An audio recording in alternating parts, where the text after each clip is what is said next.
Hello everyone, তো চলো আজকে চলে এলাম আরও একটা নতুন ভিডিও নিয়ে। হ্যাঁ, এখন কিন্তু ঘড়িতে বাজে প্রায় রাত 10টার সময় আমি রুটি করছি। তার কারণটা অবশ্যই বলবো। রাত 10টার সময় রুটি করার মেন কারণ হচ্ছে, কারণ রাত্রিবেলাতে যেহেতু কর্তা বলেছে গরম গরম রুটি খাবো, তাই কিন্তু রাত 10টার সময় রুটি করা। এমনিতেও কিন্তু আমি সন্ধেবেলায় রুটি করে রেখে নিয়েছি, তার কারণ আমি সবসময় সব কাজ কিন্তু তাড়াতাড়ি করে নিতে ভালোবাসি, কোনো কাজ ফেলে রাখতে চাই না। কাজ যত তাড়াতাড়ি হয়ে যায় ততই কিন্তু মঙ্গল। দুটো রুটি ছিল মাত্র, সেই দুটো রুটির লোই কিন্তু বেলে নিয়েছি। আর এই দুটো রুটির লোই কিন্তু একমাত্র কর্তার জন্য, আর বাকি কিন্তু রুটিগুলো আমার সন্ধেবেলাতেই হয়ে গেছে। প্রায় 6:30টার মধ্যেই কিন্তু আমার সন্ধ্যের দিকে রান্না বান্না সমস্ত কিছু কমপ্লিট হয়ে গেছে। আজকে ভাবলাম সন্ধ্যের দিকের ব্লগটা তোমাদের সাথে শেয়ার করি। আর এমনিতেও দেখবে একটু গরম রুটি হলে কিন্তু খেতে বেশ ভালোই লাগে, যেহেতু ও ঠান্ডা রুটি খেতে পারে না বা ঠান্ডা রুটি একটু শুকনো হয়ে যায়, সেই জন্য কিন্তু গরম রুটি খেতে চায়। তো এই জন্য আমি চলে এসেছি রান্নাঘরে। আর এই যে দেখতে পাচ্ছ গরম গরম রুটি। এমনিতে রুটিটা গরম হলেই ভালো হয়, তাছাড়া কিন্তু এমনি কোনো জ্বলন ওর নেই যে আমাকে এটা করে দাও বা ওটা করে দাও, এটা খাবো না, সেরকম কোনো ব্যাপার নেই। একটু গরম রুটি হলে একটু তার সাথে রয়েছে পনিরের কিছু একটা নিয়ে এসেছে, দেখবো কী নিয়ে এসেছে, সেটা দিয়েই কিন্তু আজকে রাতের মানে মেনু বলতে পারো। তো এখানে দুটো লই ছিল, একটা লই তো আমার ভাজা হয়েই গেছে, আর একটা লই জানো তো এমনিতে আমি কিন্তু রুটি বেলতে খুব ভালো পারি। হ্যাঁ, আমি নিজেকে গর্ব করেই বলছি, আমার কাছে রুটিবেলা কিন্তু একদম গোল হয়, আর রুটি বেলতে কিন্তু বেশ ভালো লাগে। যদিও আমি বরাবরের মতোই কিন্তু সব কিছু বিয়ের পরে শ্বশুর বাড়িতে এসেই শিখেছি, কারণ মায়ের বাড়িতে আমি কিছুই জানতাম না, কিছুই না। সামান্য এক গ্লাস জল নিয়েও কিন্তু খেতে জানতাম না মায়ের বাড়িতে, কারণ মা কখনোই কোনো কিছু আমাকে করতে দেয়নি। সব কিছুই মা হাতের কাছে এগিয়ে দেওয়া করে দেওয়া, যার জন্য কখনোই মায়ের বাড়িতে সেরকম শিখতে পারিনি।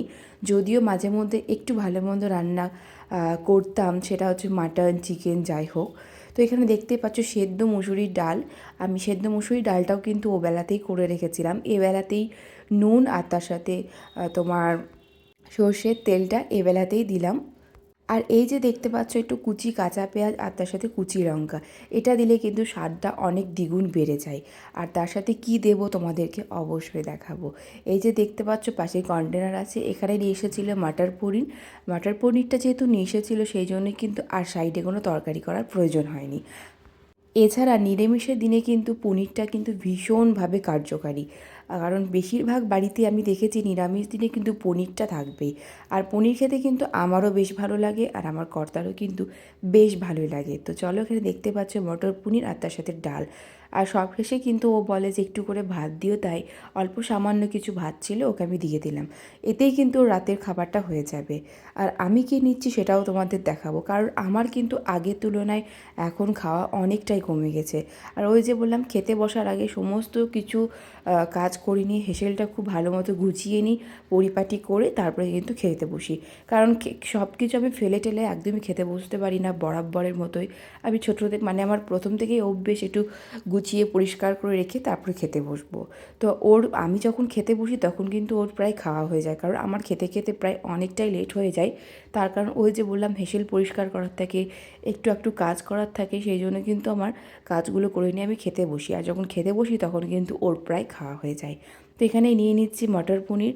মটর পনির কিন্তু আমারও বেশ ভালো লাগে। সবথেকে বড় কথা হচ্ছে আমি কিন্তু পনির খেতে অনেকটাই ভালোবাসি। আর পনির সবথেকে মানে যে কথাটা না বললেই নয়, সেটা হচ্ছে আমি কিন্তু চিকেন মাটন এসবের থেকে পনির খেতে বেশ ভালোবাসি। আমার চিকেন মাটন ছাড়াও কিন্তু ভাত চলে যায়।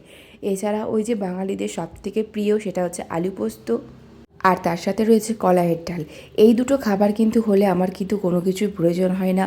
নিরামিষের দিনে ভাত কিন্তু আমার অনেকটাই খাওয়া হয়, কারণ বরাবরের মতোই কিন্তু মাংসর ঝোল বা মাছের ঝোল খুব একটা কিন্তু আমি ভালোবাসি না। নিরামিষ খেতে কিন্তু বেশি ভালোবাসি। দেখতে পাচ্ছ কীরকমভাবে আঙুল চেটে খাচ্ছি, তার মানে কতটা ভালো লেগেছে। হ্যাঁ, আমি খেতে ভীষণই ভালোবাসি, আর আমি খেতে কিন্তু একদমই লজ্জা পাই না। তো চলো, আজকের ব্লগটা এতটুকু।